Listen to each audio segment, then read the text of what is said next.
Fix this real quick. Fortunately, I don't have to share today because I've already done it. So let me just fix this camera a little bit so you guys can see me better. There we go. So yeah, whole list of things to talk about. I hope you guys y'all saw that video that's threw up below this video. Check that out if you have it.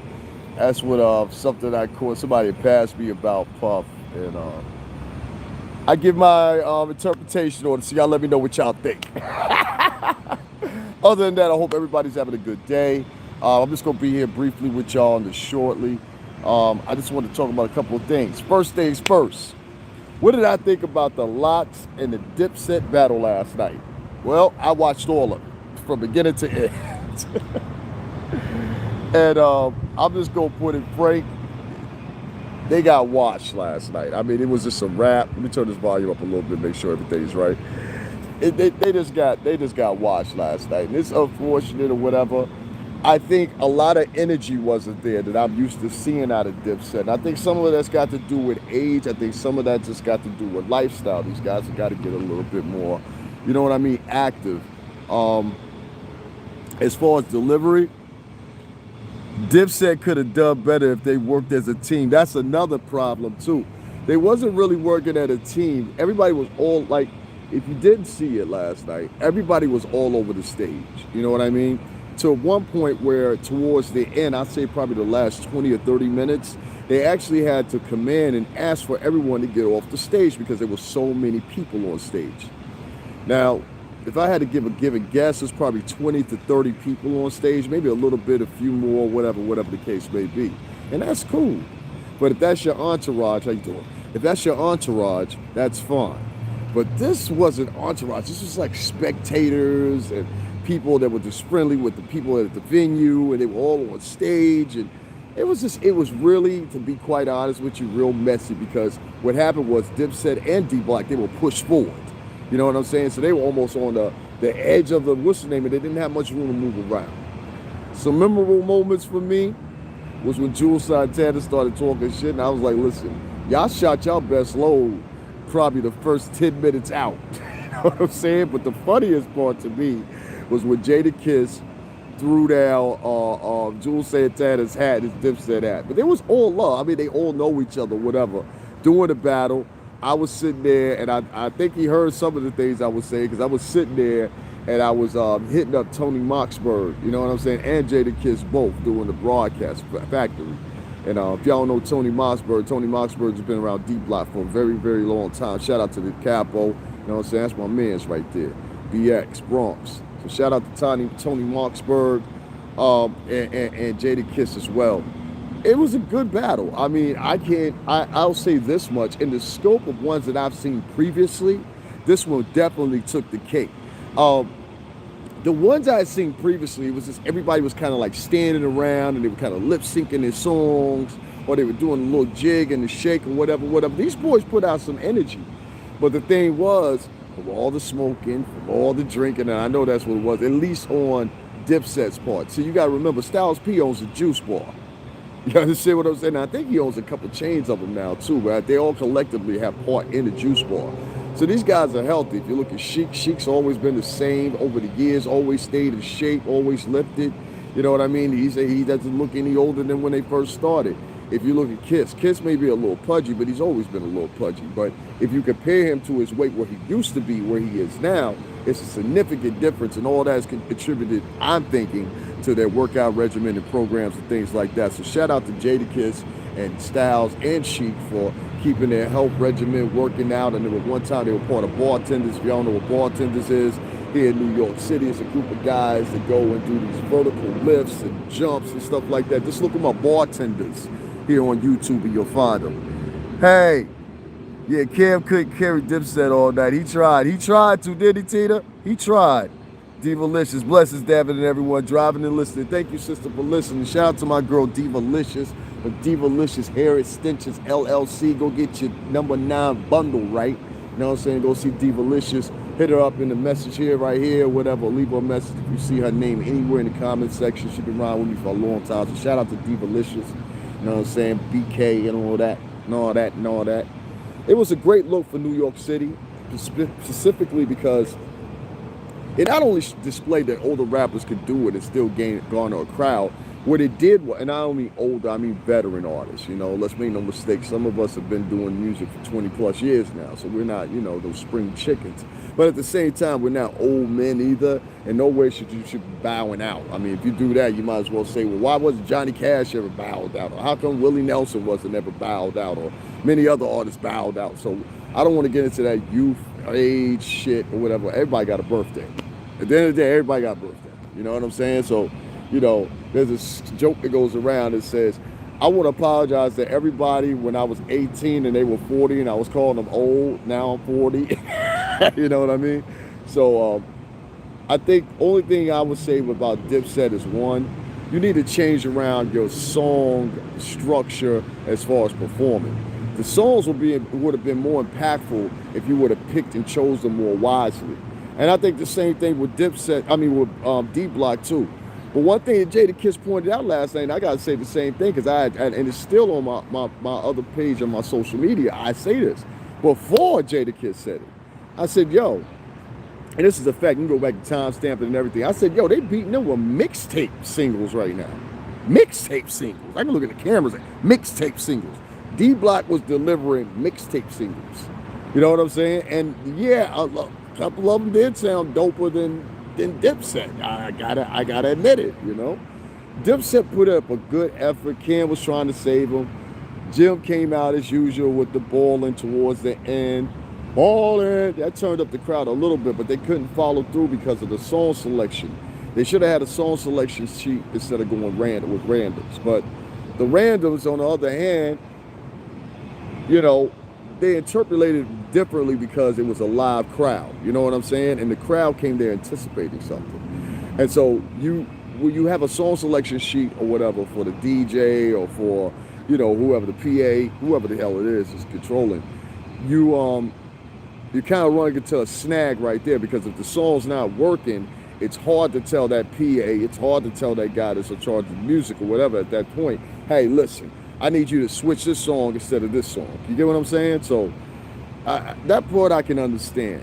What I can't understand is how Dipset didn't have a better choice of what they were going to drop. And how many people agree with that? I think Dipset, when they were performing last night, to be quite honest with you, they were sloppy. They were sloppy in the delivery. The energy wasn't really there. Their looks were there. I'm glad Jim shaved that gray-ass beard off. I got to say that.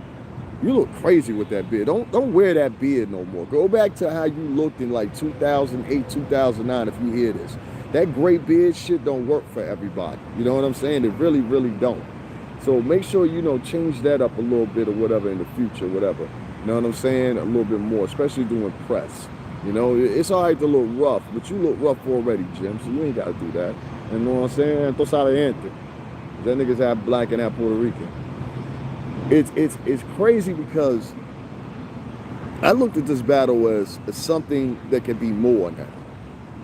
I mean, say we had I don't know, what's another group of artists y'all want to see versus? Let me ask that question, throw that out. What's some artists that y'all would want to see on versus next, based on the performance that you saw last night? Who would you want to see next? You know, and I got a couple of ones that I would want to see. And would you want it a crew, or would you want an individual artist? And would you demand, now that you've seen D Block and Dipset actually perform their songs live, not just doing, you know, voiceover, not just doing lip syncing, they were performing their songs live for the most part. How many of y'all want to see that format if we're talking about this versus thing moving forward? I want to see them actually perform the songs, you know what I'm saying? And like when I saw the Jeezy versus Gucci Mane, they were just playing the songs and they were just there in attendance, you know what I'm saying? Same thing with Kanye. Kanye could have put a lot more energy and a lot more effort if you charging this. Another one coming up, I believe, tomorrow in Atlanta again, for his anticipated album release. So he's charging $20 a person for entrance. So I'm like, okay, well, make it an impromptu performance. I mean, he's been staying at the Mercedes-Benz Center now for a week until upon the release of this. So, you know, I want to see even some current rappers go at it. I'd love to see Drake in the verses. I'd love to see, you know what I'm saying, who's another lyrical rapper? I'd love to see Kendrick Lamar in the verses. How about Kendrick Lamar versus J. Cole? How about that? That would be dope. You know what I mean? Like I don't think it has a limit on just having artists that are per se of the past or nostalgia or the veteran artists that are still performing. I think they could do it better. So you guys throw some in there. We'll return back to that topic. I want to move on from right now. And the second thing I want to talk about is Biz Markie when we're talking about hip hop. You know, I had some interaction for a while with Roxanne Shante as far as the Juice True is concerned and all that. A pretty lengthy stream of connections. And it was when Roxanne Shante actually had started on Facebook where her, and she ain't gonna lie about this, when Roxanne Shante, and this was before her movie too, when Roxanne Shante had actually started doing her Facebook Lives.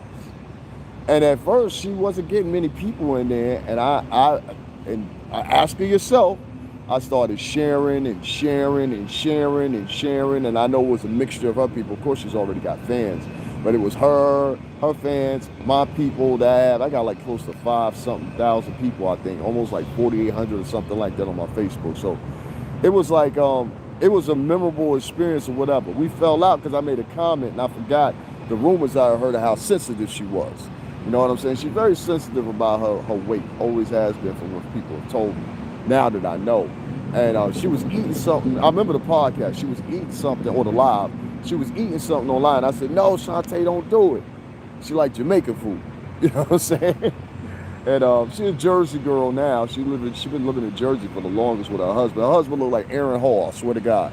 You know what I'm saying? I thought her husband was actually Aaron Hall when I first saw him. Biz Markie is a little bit different from me because amongst the first rap songs I heard and I grasped onto, this before I became an artist or anything like that, these are the influential years for me. And I heard Roxanne Shante say the same thing similar, but I'm sure it's in a different dynamic, which she's quoted as saying, you know, I feel like a piece of my childhood is gone. This is a piece of my innocence. And I understood that because Biz had put on one of her first tracks.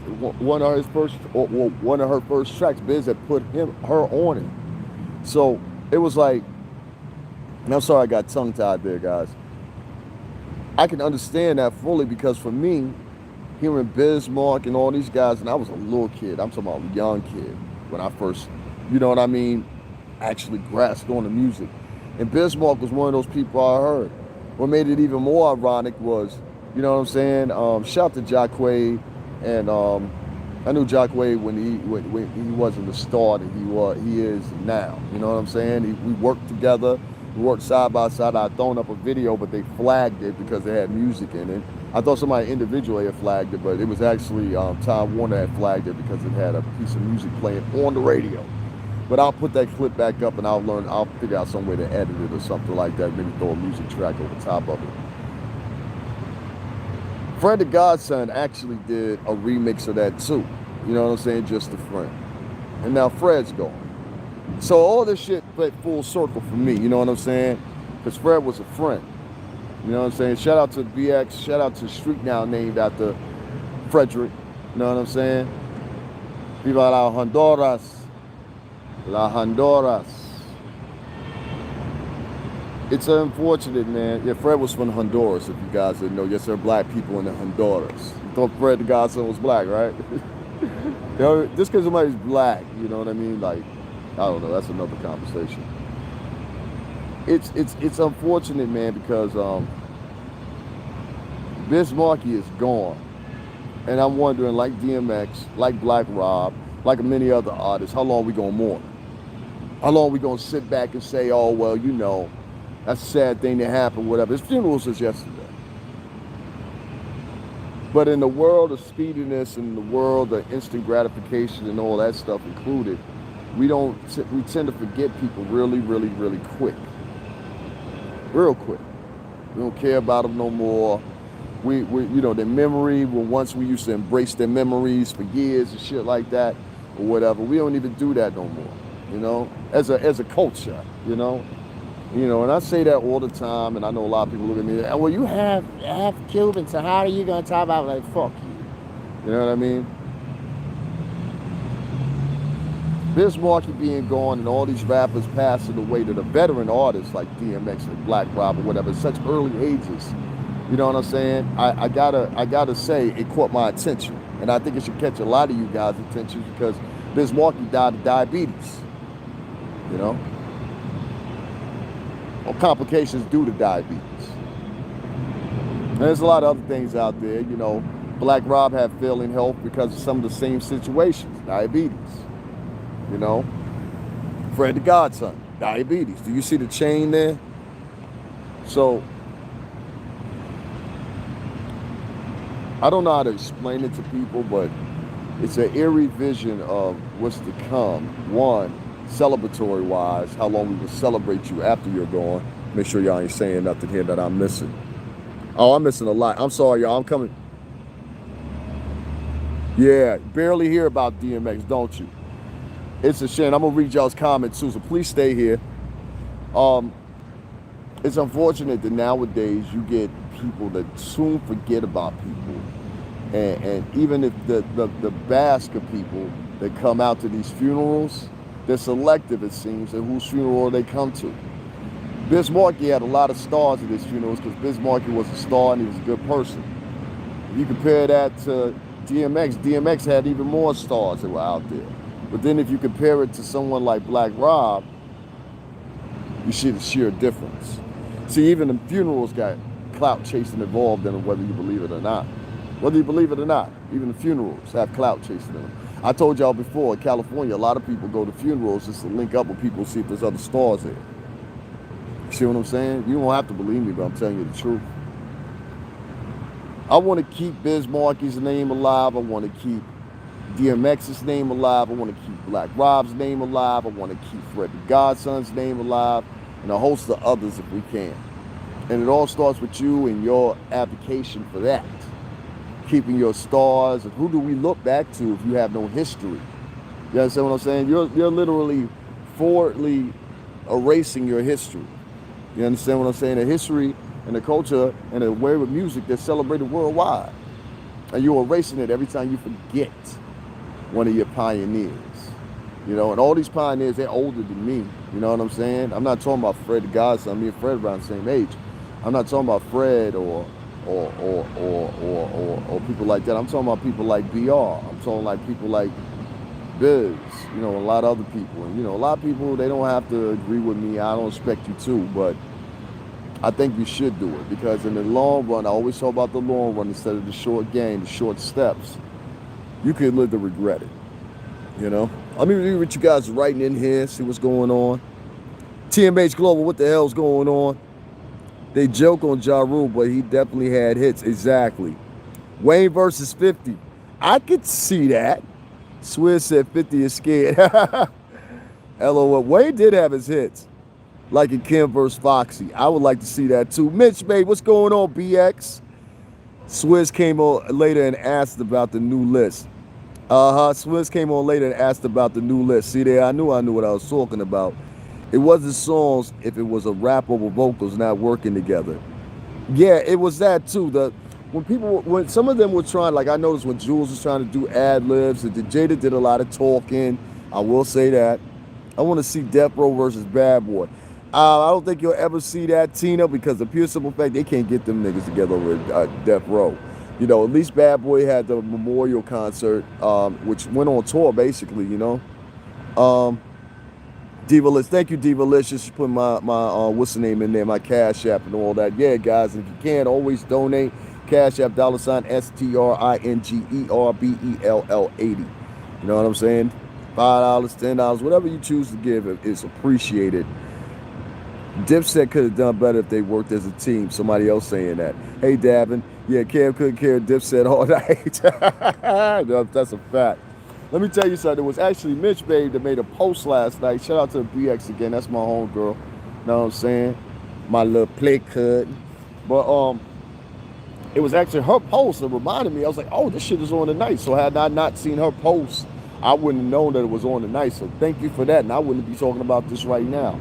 But I'm past the Dipset thing, and I get all you guys' comments on that or whatever. And please continue to write in the comment section and tell me other battles that you want to see. And what I think what we'll do is we'll do a voting poll and see which one is more realistic that could happen, you know? Lil Wayne, 50 Cent, it's a possibility. The hits comparably, yeah, I can see that. Energy-wise, nah. It's total the type of energy, you know? 50 attracts a whole different type of crowd than you would have with Lil Wayne. Lil Wayne, even though he's damn near 40 or got to be 40 now, he still attracts a crowd that's like 18, 19, 20. A lot of kids grew up with Wayne. You get what I'm saying? Same thing like with Drake. Drake started out in 2008, 2007, so you understand somebody that was 13 then is like 23, 24 now, and Drake is going on 30-something plus. So, you know what I mean? Like, times had transcended on that point. And I wanted to talk about something else too that was on my mind. What did somebody write? They barely hear about DMX now. You don't hear a motherfucker talk about DMX, do you? Huh? But they were all like, this is D. Don't nobody talk about D no more like that. The only people that talk about D is the people that are around them. The only people that really remember D last night was the boys that was on that stage with DIPSET. You understand? That's who remember DMX, in my opinion. The crowd or whatever, yeah, they'll make mentions of him when his anniversary comes up. They'll make mentions of him and say, yay, when he's mentioned at an award show, something like that. But in totality, oh, hell no. No. I hear loose ears when I go out in the streets, especially when I'm in the X. You know what I'm saying? I was on a fucking 4 train one night, and I got this little speaker that fits around my neck. I might see it sometime. I had it way before, and I paid like $10 for that thing. I caught it on sale. And I was playing music, so I started playing Mad DMX. I'm like, yo, I'm in the BX. I started playing, what's the name? I'm on the train doing this. You know what I'm saying? Like, it was back in the days or something. Like, I wouldn't have been old enough to do that, like carrying a big radio and shit. But I saw people doing it. You know what I mean? So I knew the feeling.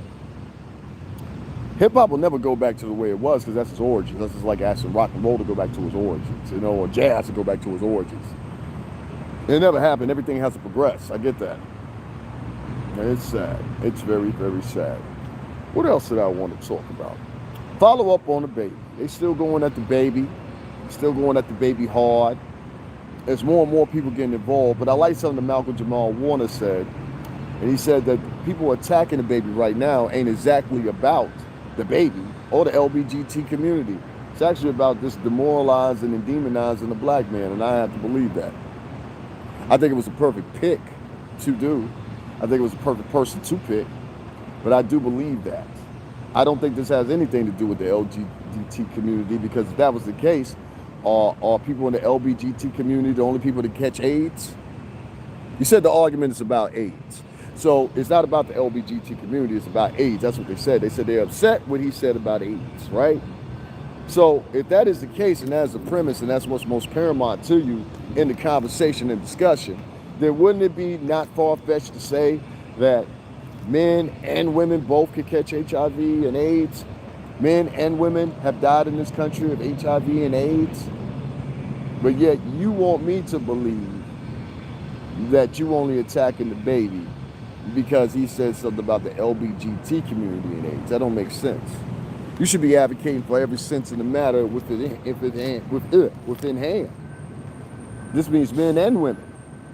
You know, if you go back to the late 70s, 80s when they discovered it, you know what I mean? Like, you see the devastation that disease has caused. So, yeah, there's no room to joke about it. That much I do agree with.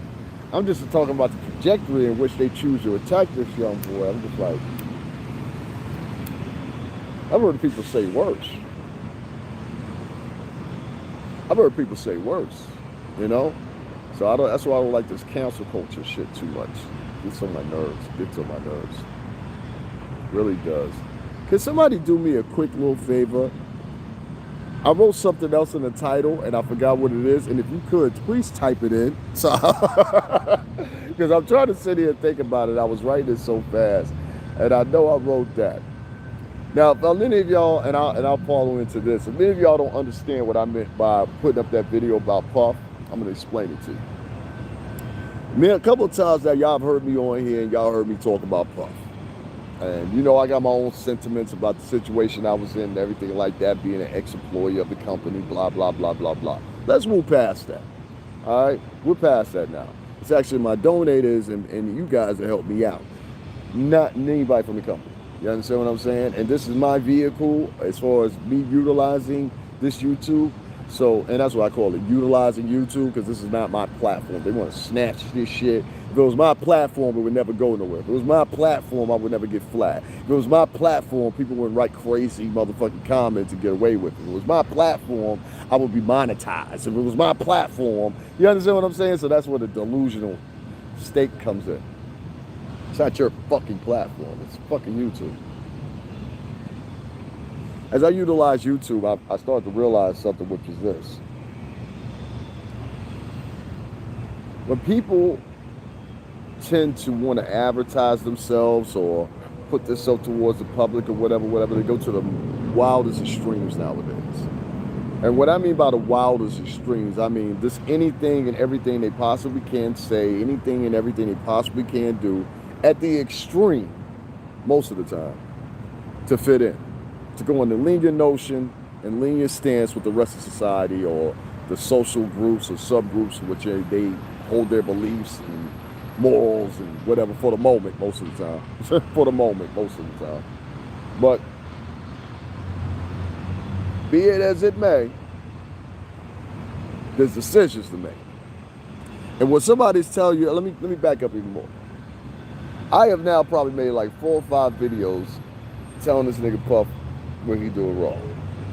And make no mistake about it, there's a whole heap of motherfuckers, including probably right now at this very moment, from Bad Boy Entertainment and other people from around the entertainment industry that know me, that are watching this cast right now. And I want to say shout out to y'all. I know 3 particular motherfuckers that come all the time. And I'm like, well, damn, if you want to do that, won't you call me and ask me how the fuck I'm doing in case you see this. But the problem with Puff is this. Nigga, you're living in another decade. Now, that shit was cool. You remember when you did that Ciroc commercial? You did it like the Rat Pack. Remember that? That was some cool shit. That was some cool shit. The problem is you want to transcend so much or whatever, you haven't realized the times have changed. People don't want you to transcend with times. They actually expect leadership from you. You understand what I'm saying? And leadership is not defined by going with the flow. Now, in this particular video that I got, and this clip that somebody sent me, and I had to say something about it because I wouldn't have been right if I didn't. You'll see Puff sitting in the chair. And Puff is sitting in the chair, and he's got 2 drinks with him. Got one right here, and one is probably a water. You know what I'm saying? But in the video, I say 2 drinks because to most of society, that if you're not decadent or regimented or whatever, you're not going to recognize that one is the actual drink and the water is for the chaser. You understand what I'm saying? So you don't get parched or, as some would say, dry counting mouth, you know? Really, that's what its purpose is. With that being said, that's cool. I can live with that. You sell vodka, nigga. You know what I'm saying? You sell vodka. I know. I help promote every last flavor there was, from Blue Dot on to every last one you had, except for 3. That was the shit with French Montana. No, we did the one with French Montana. Did that one too. So, yeah. French Vanilla. So that was my last one, the French Vanilla. Or French Ciroc, or whatever the fuck.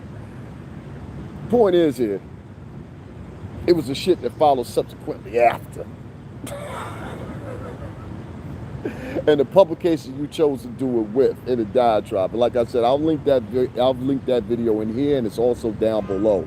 So I uploaded that before I uploaded this. So you don't have to go far. Just hit my name. After you hit my name, hit videos, and you will see it right up under here. You understand? This video is not done yet, so if you want to go look at it now, you may. And I had to chop that together and piece it together. It's something quick, you know. But I hope I get my message across to him, which is this. You spend a lot of time chastising people and saying, hey, you know, you broke, you can do it, da da da da. And, you know, African Americans make up 14.8% of the population. That's a lot of fucking people. It's a lot of people, you know? It's a lot of people. So you can't, first of all, in the wages of an artist actually making, you stood back not even 5-10 years ago, or maybe 1 in 5, 1 in 7 chance. All right, used to be 1 in 10 before that, but 1 in 5, 1 in 7 chance. Now the odds are 1 in 3, because you're a disposable artist. That's what you looked at. That's why they give you singles deals instead of fucking, you know what I'm saying, real deals nowadays. So we'll give you a singles deal, You give us 4 singles and we'll give you, let's say, $5 million and an option to possibly have a contract for 2 albums. Possibly. An option. You know what I'm saying? You better litigate that in the language somewhere in that contractual agreement or you're going to be fucked in there. Trust me, they're going to have your publishing. They're going to have every fucking thing. You're not going to have a dime left. Now, funny fucking shit about it is, you preach all this stuff to these guys, but only 1 out of 3 of them's going to make it. They're going to be disposable at that point any fucking way. You give motivation, you say, but the only thing you do is show the lifestyle that you accumulated, which my work and the work of other co-workers that I was with help provide and make. Nothing wrong with that. Slaves have always worked for kings until they became kings themselves. Or emancipated themselves, one of the two.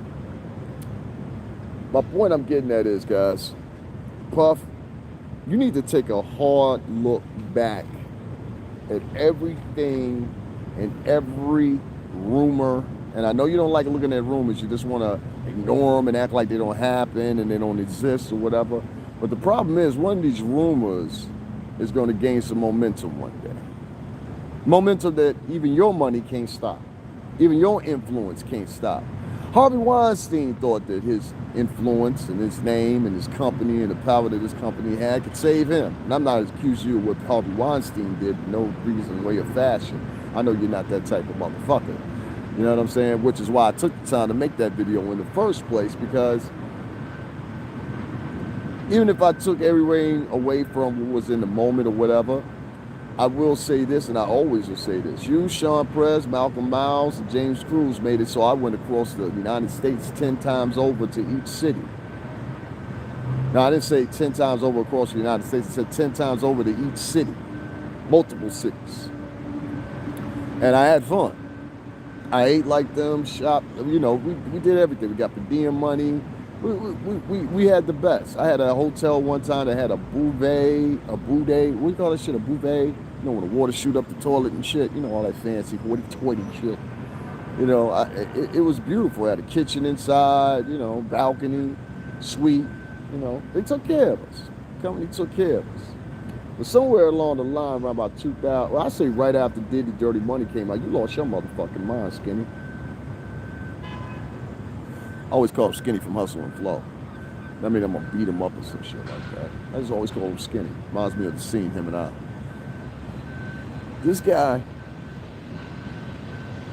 is gonna fit in the same node, and maybe not as popular as Biz Markie, and DMX and many others. They're gonna forget about you. They're gonna forget about you quick. In fact, many are gonna congratulate themselves upon you passing. Many will. And I know you expect it. Jay expects it. I hear him put him in the song. You know what I mean? One thing you gotta do is listen to Bomb off his last album, now, what's that shit, 411? I ain't listened to this shit so long. You listen to that, you'll hear it on Bomb. Don't be lying out tighter than what we... No, actually it was on the J Electronica album. Yeah. It's on the J Electronica album. What was that song? Get the gat, get the gat, get the gat. To my bone town niggas, to my uptown niggas, get the gat, get the gat, get the gat. A lot of people sleep on that J Electronica album. There's a lot of jewels in that album, a lot.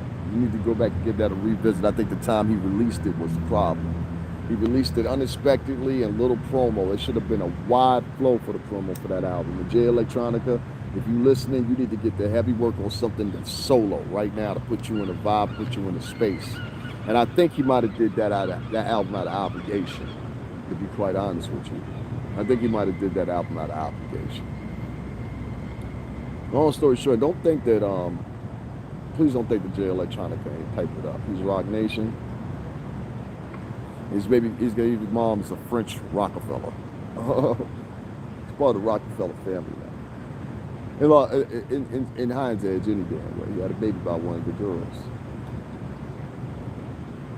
I hope the Puff hears this and sees what it is and stops doing this stupid type of marketing. He did the thing back in fucking Lil Nas X. He saw how that backfired. He did the thing back in a whole bunch of other shit. Now you on fucking with your legs crossed on fucking camera with 2 drinks with a nigga patting your hair with a t-shirt that say free and the bottom leg say love. Free love. Free love. Free love. The fuck? Y'all heard me? Free love. The fuck that mean? Now, you might have totally missed something totally different from it, but I'm gonna bring it back to Drink Champs. That's why I threw the clip in. I like how you do that, Daddy. Y'all remember that shit?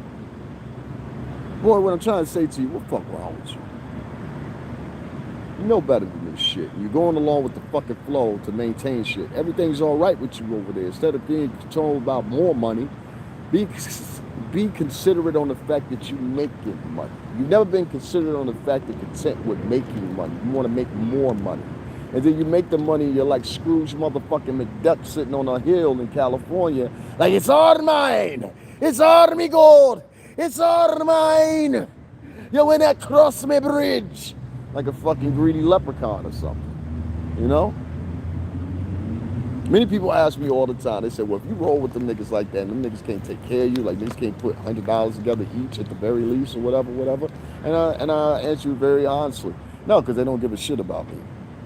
I was a tool to be used to work and do my jobs and my duties, and that's it. You know, and even if the culmination of that is 17 years, it is what it is, you know. Your inaction let me know your true response. Not only, and as you can see subsequently, you know, and many people might throw this up and argue about it, but some people would say that with the prior deaths of 2 other bad boy artists, you know. So do I sit back as part of Bad Boy Entertainment alumni and say to myself, oh, woe is me and everything like that? Yeah, many times I do. You know what I'm saying? Many times I do. You know what I'm saying? And I don't press a lot of things as much as I should, you know, like I don't press niggas coming to my Cash App. I very, very rarely mention it. And even people that come hear me every day never will donate a dime to me. You know what I'm saying? For whatever reason they feel. You know what I'm saying? But they don't. So I don't put my stake and hold not only because of Puff, but this can mirror the other reasons. Because I learned this from the drug game too. When I was in the drug game, you know, those are my peoples, and I still have relationships with a lot of those guys, even though we're in different areas of life now. But at the same time, ain't nobody come to my rescue when that happened or whatever. It was white people that came to my rescue. And I don't mean to say that like that, but it is what it is. And I can't avoid the obvious. That's what it was. In this prior time, people want to congratulate me and everything like that about this little room that I got for rent or whatever. But it's on a month-to-month basis until I can find a culmination for my voucher, which we're having an extremely hard time. I just left the office this morning about that and another issue. You know what I'm saying? That had to be addressed because I've got 3 roommates, and these 3 roommates refuse to clean up anything other than their own mess. You know what I'm saying? Like, they won't clean the bathroom but take showers. They won't clean the living room but stay in the living room. You know, I'm confused. So I said to myself, you know, if you know a nigga been going through that for 8 or 9 months and your only resolve is, well, nigga, go get a job for $15 an hour. Well, I can't, or I'll lose the voucher. You know what I'm saying? Like, I want you to realize that no matter how much you think you can hide what happened with me and what happened with others, it's going to come to a threshold one day. And I'm not saying personally you, but I did reach out to you as well. You know what I'm saying? I was in front of 1440 Broadway at the Revolt office, right around the corner from CVS, you know, right next door to CVS. And right by Golden Mist Square.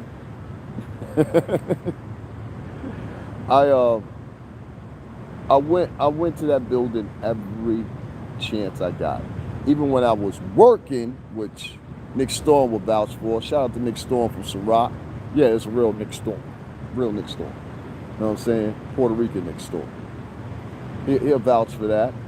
Talked to you 2 times in front of that building. Shaheem Reed, who, you know, I don't know, that's a funny acting brother, but at the same time, I wish you would have spoke to me when I was in front of the office. We didn't finally get to speak until one day I called your name out when you walked right past me. He'll tell you the same story on the Deuce in Times Square. And at that point, it was like, I just, I didn't even have any interest in talking to him about anything anymore. And I just wanted to say hi because I never met him before. You know what I'm saying? But I heard so much about Shaheem Reed. So shout out to Queens. I ain't dissing him, but you know what I'm saying? He just, I ain't his type of dude. He ain't my type of dude. That's what it is sometimes. You know what I'm saying? But shout out to Shaheem Reed. You know what I mean? He was doing his stint up in Revolt. And, I don't think he fit Revolt, to be quite honest with you. I think he fit something like Complex or something like that. I don't think he fit Revolt at all. All the shit that I've been through, whatever, you would think people on the team or whatever, or my prior co-workers or whatever, they'd be like, yo, man, let's put together about $300-400 each, get this nigga back on his feet. You know what I'm saying? Now he got a cool $2-3 grand or whatever. That's chump change. But you would think niggas would do that. Nah, niggas don't want to do that. So now you got to take and set into reality. You understand what I'm saying? This is what I'm talking about when I'm talking about Puff. You got to set, I have to set in reality, one, okay, I can't depend on these niggas. These niggas wouldn't even carry my casket. You understand what I'm saying? So why the fuck even mix and mingle with these niggas when you get right? Yeah? You know what I'm saying? What you show me is you don't give a fuck about me. But at the same time, I ain't gonna say that. People have picks. They have choices. You know what I'm saying? They have choices of who they fuck with, choices of who they don't fuck with. What I know was when I was at Bad Boy Entertainment, I was loyal, even when other record companies had enticed me to come over to their doors. You know what I'm saying? Let's not forget, before I ran into Bad Boy, I was over at Violator. You know what I'm saying? That's a fact. You know what I'm saying? I was around then, and who was it? It was Rob Lowe. I was around then, and this is when Chris and his brother had just signed, had just signed My Sign. I was around when My Sign got arrested. You know what I'm saying? That's a fact. And my other man, he used to come in too from Connecticut. I forgot what his name was. Puerto Rican brother, heavy shit. I forgot what his name. Mike. That's his name, Mike. Mike Ortiz. He, same thing. He was up in Violator. Matter of fact, we had met each other on the train because he's like, didn't I see you up in Violator today? I was like, yeah, So, people ask me all the time, I'm hurt by that, not just the company, but the team and everybody kind of like, not turning it back on me, but not being aware or being even, you know what I'm saying? Yeah, that shit hurt. That shit really hurt. I thought some of those guys were really my friends, but no, at best, except for two of them, at best, and I say two of them because two of them specifically looked out for me. I would say at best, with some of them we're partially friends, and then some of them I don't think we could ever, we could reconcile the relationship as far as, I'm cordial with you, you know what I'm saying? I have no beef with you, you know what I'm saying? Or felt as I felt before so strongly as you had depicted in that video. But that would be a heavy question for me.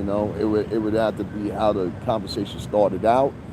Is the conversation going to be contrived? Is it going to be something that's not passive aggressive? That's one thing I have a problem with. I don't like people that are overly passive aggressive for no fucking reason. Like the situation doesn't warrant that.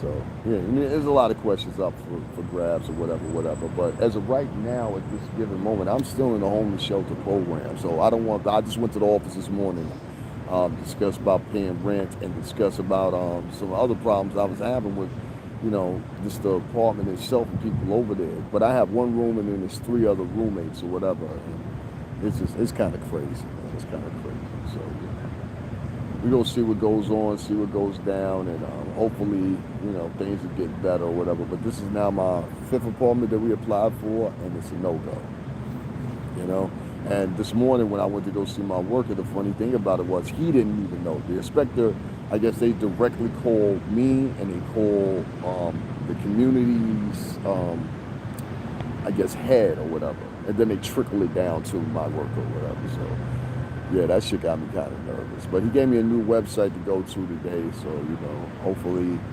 that'll pick up or whatever. But, I'm on my own now, man. And, I'm going to climb back up. Put out some new music that I have been working heavily on. I've got another project I've been working on a treatment that I get to every now and then. If y'all know what a treatment is, it's basically a script.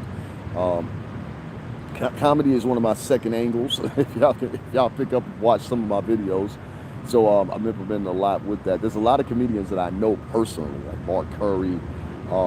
What's this guy's name? I'm just saying his name is so fucking long. There's another. He's like a medium-based comedian. Dale Harrison. Who else? Dale Harrison is definitely a friend, and there's like 2 or 3 other people too. I can't think of everybody's name specifically like that, but you know, it's Corey Holcomb. Definitely somebody I want to work with. I have such a beautiful fucking joint for Corey, and that fucker, he just don't get hard-headed Chicago motherfucker. But shout out to Corey Holcomb, 5150 Show. Go in the community section. There's a link for that there. Many links for that there, and also for the Star Report. Go check that out. Also Dana with the Data with Judge Joe Brown. Also, you can go check out Vlad TV for what it's worth. You know what I mean? There's a lot of information on Vlad TV, and you know, it's a 50-50 with Vlad. Sometimes I think Vlad knows the questions he's asking. Sometimes I don't think Vlad knows the questions he's asking. You know what I'm saying? So, and I get both of them. I get both of them. You know, I ain't gonna hold Vlad too much. Like I said, remember Vlad when Vlad was Vlad the Butcher, the DJ. So that's all I wanted to say, guys. I'm gonna be back on later to talk about some other shit. But before I go, I just wanted to talk about Spirit motherfucking Airlines. That was the other thing. I told somebody write that in the chat with me. None of y'all write that in the chat. Y'all ain't shit. I'm playing. Spirit Airlines. For the 4th consecutive day since Sunday, there's been a whole bunch of cheap-ass black people, Latin people, white people stuck in airports nationally. From Texas to Florida to LA, to everywhere the Spirit fucking flies, evidently. And I ain't gonna touch on Spirit too much and go too hard on Spirit because they're a 3rd-tier airline. You know what I'm saying? It's like Quaba Air or some shit like that. You know, like they're a 3rd-tier airline. And unlike many other airlines, they usually have another airline that will pick up the slack if they're late on planes, if they're late on departures, shit like that or whatever. In this case, Spirit Airlines has no partner. So that's why all the people being left at the airport because they can't depend on anybody but Spirit Airlines or book another flight. You know what I'm saying? Or hope they get a refund for the flight they have going back. Now, this is the crazy part. Most of the people that I've seen them interview, especially the motherfuckers in Atlanta, Georgia, Atlanta, Detroit, and Florida take the cake as far as people they have interviewed. And Texas comes in a close 3rd. The people they have interviewed, oh wow. We had one woman, she had one of them bags on her head, God bless her heart, with her little baby. Me and my baby been here for 3 days. We try to get back to Louisiana. The ticket, $147. Bitch, where the hell you went to? You ain't got $147 when you came back. You know what I'm saying? Like, how much money did you spend where you was at? Now, there's possibilities you could have went to somewhere last moment or whatever. But the cheap tickets do, though, they entice you. And they entice these people so much, you know, go to California from Georgia for $49 round trip and shit. You know what I'm saying? What kind of service did you think you were going to get? Now, I'm not saying this can't happen on Delta, this can't happen on American Airlines, or any of the others. But what I'm saying is, it's more probable to happen on 3rd-tier airlines. So when y'all be talking all that big ball and shit or whatever, all that I'm getting money or whatever, which most of y'all, like I said, come from parents that ain't never made $20,000, $30,000 a year, including a lot of white ones as well. Most of them come from poverty or come from meager ends. You know what I'm saying? Definitely not into the equation of people I grew up around. You know, I grew up around my friends like Sterling Turner and Brad French. Their dads were lawyers. You know, we used to go to their houses and fucking crash out for 2-3 days while his dad's cooking and be in the pool and every fucking thing else. I grew up like that. People nowadays don't embrace who they truly are. You know what I'm saying? Like, who am I really? I'm not a millionaire, so why am I spending like a millionaire? Does that make sense? I'm not as big as I really think I am in my mind, so why am I acting like I'm as big as I think in my mind? You get what I'm saying? Those are questions I got. You know what I mean? And I think for some, maybe not all. You know what I'm saying? Like, I think it's a cap when you get online. Like a lot of these people, I looked at a couple of their names and so I said, you know what, let me be nosy, go look at them online. And a lot of these people, they couldn't afford where they were going. They just couldn't. They couldn't. And I bet you there was a lot of child tax credits money spent on these trips too. I ain't gonna say no more. I'm gonna get the fuck off. I just wanted to chat with y'all for a little bit. I will be back later on when I got something more a little pertinent to talk about. I just wanted to make sure I fulfilled my duties and brought y'all some material so y'all at least got 2 videos to look at while something in rotation, something good happens, or something comes about that I get to think about that I really, really want to talk about. So shout out to D Block for taking the motherfucking win last night. Shout out to all them goofy ass niggas that took Spirit Airlines and put their all into it. Shout out, rest in peace to Biz Markie, never forgotten in my mind and many others.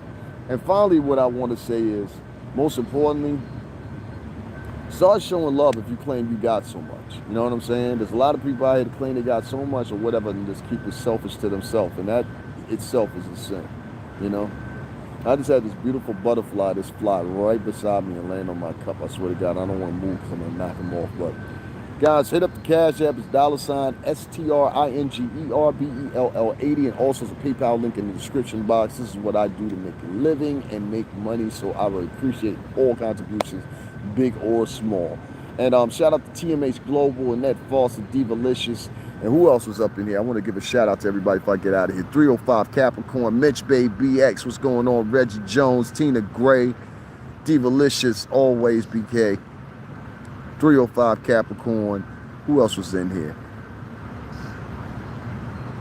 All right, and I appreciate all the comments y'all wrote and everything like that. I know it's kind of impromptu. I like just popping up sometimes to do a live. I don't expect everything to get 1,000+ views all the time, so it is what it is. And for you guys that got my one video in a day to like 1,400 views, I appreciate all y'all.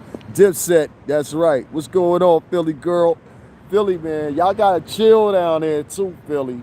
Y'all gotta chill. My grandfather from Philly, you know what I'm saying? South Philly, so, excuse me, North Philly. So, he ain't from Germantown, all that. But, yeah, man, y'all gotta chill down there. Y'all doing too much. Chicago, too, and New York.